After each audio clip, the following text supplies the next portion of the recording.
Sức khỏe. Sức khỏe.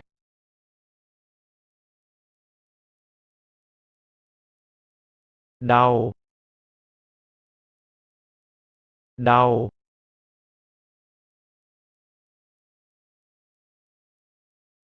Đau lưng. Đau lưng.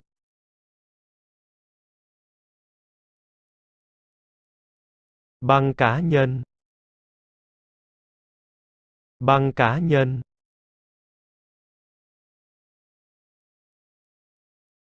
Chảy máu. Chảy máu.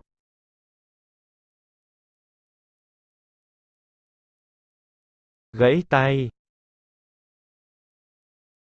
Gãy tay.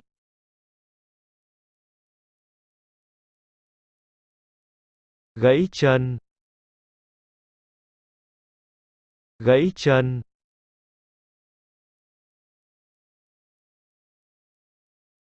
Gãy. Gãy.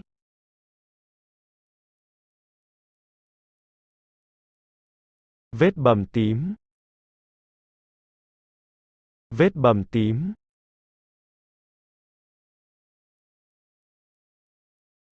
Phòng khám. Phòng khám.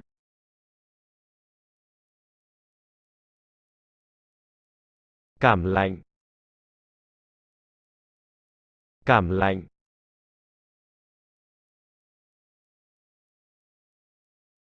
Cách chữa trị.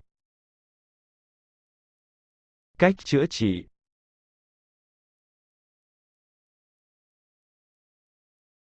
Căn bệnh. Căn bệnh.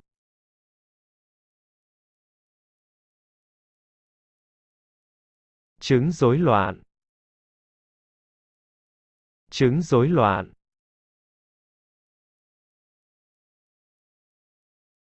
Hoa mắt chóng mặt. Hoa mắt chóng mặt.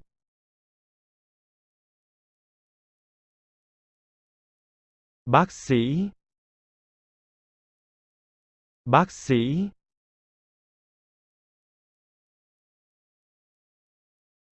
Cơn sốt. Cơn sốt.